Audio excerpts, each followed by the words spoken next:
इस बार मंगल का राशि परिवर्तन अत्यंत भयावह रूप से दर्शाया जा रहा है। भिन्न भिन्न वीडियो में भी आपने देखा होगा कि गोचर में बनने वाला जो अंगारक योग है वह बहुत विनाशकारी है, बड़ा नकारात्मक है। इस राशि के लोगों को इससे बचना चाहिए, उससे बचना चाहिए, नाना प्रकार की बातें आपने सुन रखी होंगी। लेकिन इस वीडियो में हम लोग वास्तव में इसकी वैदिकता और इसकी वैज्ञानिकता पर प्रकाश डालने का प्रयास करेंगे और यह भी जानेंगे कि किसके लिए योगकारी है और किसके लिए नुकसानदायी है और किन उपायों के द्वारा सहजता पूर्वक इस गोचर को हम बिता सकते हैं। वो कौन सी ऐसी सावधानियां हैं जिसे अपनाकर हम सामान्यतः अपना जीवन को सुखमय बना सकते हैं। तो आइए और विलंब न करते हुए सीधे हम लोग विषय पे आते हैं। जय महादेव दर्शकों। सबसे पहले दर्शकों ये समझ लीजिए कि 23 फरवरी से लेके और 2 अप्रैल 2026 तक मंगल नामक ग्रह कुंभ राशि में परिक्रमण करेगा। वहां पहले से ही मौजूद सूर्य, शुक्र, बुध और राहु के साथ जब यह युतिगत संबंध बनाएगा तो मंगल और राहु की युति निश्चित रूप से अंगारक योग का निर्माण करने जा रही है। और चूंकि यह योग कुंभ राशि अर्थात वायु तत्व प्रधान राशि में बनने जा रहा है, इसलिए मंगल की नकारात्मकता निश्चित रूप से प्रभावकारी असर डालने वाली कही जाएगी, इसमें कोई संदेह नहीं उठता है। तो आइए सबसे पहले मेष पे हम लोग बात करते हैं। मेष राशि के हमारे सभी दर्शकों के लिए यह जो योग है वह राशि से एकादश भाव में बनेगा। तो यह निश्चित रूप से आपके लिए आर्थिक प्रयास के लिए, नौकरी के क्षेत्र के लिए उल्लेखनीय प्रगति देगा। अर्थात जो प्रगति आपने कभी नहीं सोचा है वह भी होगी। निश्चित रूप से अचानक लाभ का होना, अचानक किसी नए प्रकार के व्यवसाय का मिलना, अचानक प्रमोशन के मार्ग की बाधाएं जो है वो हट जाना, अचानक जो डूबा हुआ पैसा है मिल जाना, लैंडेड प्रॉपर्टी से संबंधित अगर आप काम करते हैं, बिल्डिंग मटेरियल से संबंधित काम करते हैं, कंट्रेक्चुअल काम करते हैं, कंस्ट्रक्शन से संबंधित कोई काम करते हैं, तो निश्चित रूप से यह समय आपके लिए बहुत ही लाभकारी और कल्याणकारी सिद्ध होने जा रहा है। लेकिन अगर आपकी जन्मकालिक वृषभ राशि है तो वृषभ राशि के लिए भी इतना नुकसानदायी यह बिल्कुल नहीं होने जा रहा है, क्योंकि आपकी राशि से 10वें भाव में मंगल का गोचर रहेगा, यहां अंगारक योग बनेगा। तो यहां निश्चित रूप से कुछ नकारात्मक चीजें अगर हैं तो इसे नहीं भूलिए कि आपके राशि से 10वें भाव में आपके लग्नाधिपति और पंचमाधिपति और सुखाधिपति का योगकारी युति बन रहा है। तो सबसे पहले यह आपके मान सम्मान में वृद्धि करेगा, परिवार में आपकी प्रतिष्ठा बढ़ेगी, समाज में आपकी प्रतिष्ठा बढ़ेगी, आपके द्वारा किए हुए कार्यों की प्रशंसा होगी, आर्थिक क्षेत्र में भी विकास होगा, पिता से मतभेद की स्थिति बन सकती है, उच्चाधिकारियों से भी थोड़ा मनमुटाव की संभावना से इनकार नहीं किया जा सकता है। अनावश्यक क्रोध से निश्चित रूप से आपके पारिवारिक वातावरण पर भी प्रभाव पड़ सकता है और पिता से वैचारिक विषमताएं बढ़ सकती हैं, ये जरूर ध्यान रखिएगा। इस स्थिति से निपटने के लिए आपको करना क्या है, प्रतिदिन हनुमान चालीसा का सिर्फ 3 पाठ आप करिए। यदि आपकी जन्मकालिक मिथुन राशि है तो आपकी राशि से भाग्य भाव में बनने वाला यह योग आपके लिए उदासीन कहा जाएगा, न बहुत अच्छा कहा जाएगा न बहुत खराब कहा जाएगा। हाँ, सावधानी बस इतनी रखनी है कि भाग्य के भरोसे आपको कोई काम नहीं छोड़ना है, हर काम को आपको पूरे अनुशासन और समय पर करना होगा, अन्यथा कार्य में विफलता का सामना करना पड़ सकता है।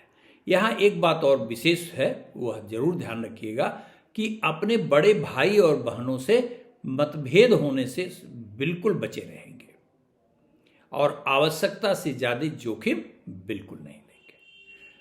कर्क राशि मैं पीछे वीडियो में बता चुका हूं, इसलिए अब सीधे आते हैं सिंह राशि पे। आपकी राशि से 7वें भाव में गोचर करने वाला अंगारक योग आपके लिए अच्छा नहीं कहा जाएगा। यदि आप कोई जॉइंट वेंचर में काम करते हैं तो अनावश्यक अपने पार्टनर के प्रति संदेह की स्थिति या वाद विवाद की स्थिति बिल्कुल मत लाने दीजिएगा। जीवन साथी से मतभेद बिल्कुल मत रखिएगा।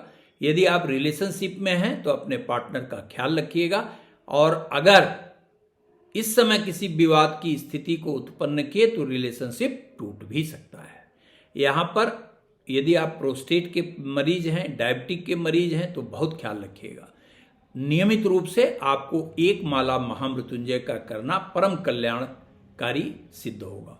प्रत्येक मंगलवार को हनुमान जी के मंदिर जाइए और वहां लाल पुष्प की माला अवश्य अर्पित करिए। यदि आपकी जन्मकालिक कन्या राशि है तो यह आपके लिए सर्वोत्तम लाभकारी राशि कही जाएगी। वर्तमान का जो गोचर है वो आपके बिगड़े से बिगड़े कार्य को भी वो बनाने वाला कहा जाएगा। लंबे समय से जो प्रतीक्षित कार्य थे, आप देखेंगे कि थोड़े से प्रयास में आपके वो सारे काम होने लगेंगे। यदि आप कहीं विवाद में फंसे हैं तो विवाद भी समाप्त होगा। अदालत में कोई मुकदमा है तो निश्चित रूप से निर्णय आपके हक में आने जा रहा है। और यह गोचर उल्लेखनीय रूप से, विशेष रूप से बेरोजगार जातकों के लिए अमृत का समय कहा जाएगा, अमृत काल कहा जाएगा इस समय को। यहाँ आप थोड़ा मनोयोग से परीक्षा की तैयारी करिए, परीक्षा में सफलता मिलेगी। इंटरव्यू पूरी सावधानी से दीजिए, निश्चित रूप से आपको नौकरी प्राप्त होने में जो भी बाधा थी वो समाप्त होगी। यदि आपकी जन्मकालिक तुला राशि है तो आपकी राशि से पंचम भाव में अंगारक योग का पाया जाना यह सुखद नहीं कहा जाएगा। यह अनावश्यक मानसिक चिंताएं देगा, चलते हुए कार्यों को रोकेगा। यदि आप विद्यार्थी हैं तो कंसंट्रेशन भंग हो सकती है, नकारात्मक विचार पैदा हो सकते हैं, थोड़ा बहुत मटेरियलिस्टिक नेचर आपके अंदर डेवलप हो सकता है जिससे कंसंट्रेशन भंग हो। संतान से मनमुटाव की स्थिति आ सकती है, वैचारिक विषमता गहरी हो सकती है। यदि आप कहीं रिलेशनशिप में हैं तो रिलेशनशिप टूट सकता है।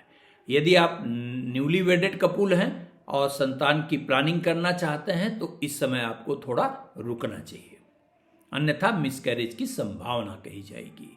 यहाँ पर सबसे अधिक ध्यान देना है आपको अपने भावनाओं पर। भावनात्मक नियंत्रण आपके लिए परम आवश्यक कहा जाएगा। इसके लिए आप प्रतिदिन ओम रांग राहवे नमः का 108 बार जप अवश्य करिए। यदि आपकी जन्मकालिक वृश्चिक राशि है तो आपको भू विभवन या वाहन इस समय नहीं लेना है। किसी भी प्रकार के विवादित कार्य नहीं करने हैं। माता के स्वास्थ्य पर विशेष ध्यान देना है। साथ ही साथ कोई भी ऐसा काम न करें जिससे कि बदनामी हो आपकी, ये जरूर ध्यान रखिएगा। और इसके साथ साथ थोड़े पैसे का व्यय भी आपका अनावश्यक रूप से हो सकता है, दवाइयों में या घूमने फिरने में। लंबी यात्रा से भी बचाव करने की सलाह आपको दी जाएगी।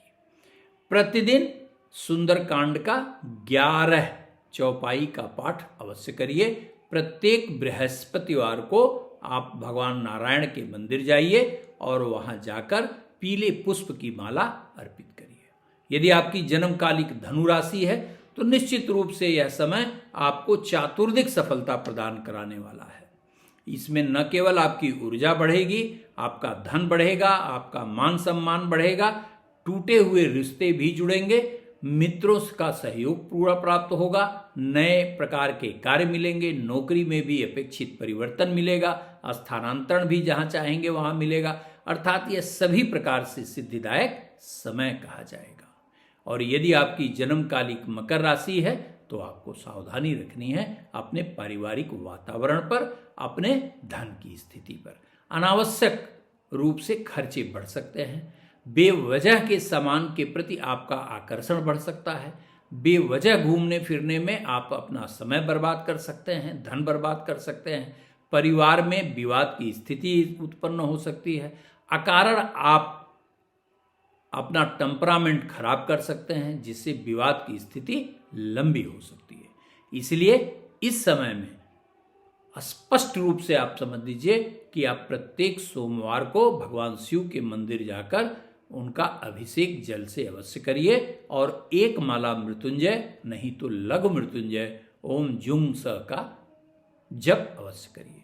और यदि आपकी जन्मकालिक कुंभ राशि है तो आपके राशि पर ही अंगारक योग का गोचर अच्छा नहीं कहा जाएगा, लेकिन यह सिर्फ स्वास्थ्य के दृष्टिकोण से सावधानी आपको बरतने की राय दी जाएगी। बाकी ऐसा कुछ नहीं है कि जो आपको आर्थिक मामले में कोई संकट पैदा करने वाला हो या आपके चलते हुए काम को रोक दे या किसी भी प्रकार का अनिष्ट नहीं कहा जाएगा। लग्न अर्थात आपकी राशि पर ही यह गोचर कर रहा है, जिसके कारण शारीरिक रूप से आपको विशेष ध्यान देने की आवश्यकता कही जाएगी। मुख्य रूप से यदि आप हृदय से रोग से संबंधित परेशानी में पहले से हैं या रक्त से संबंधित कोई विकार से ग्रस्त हैं या न्यूरो से संबंधित किसी विकार से ग्रस्त हैं तो आपको अपने स्वास्थ्य पर बिल्कुल ध्यान देना होगा।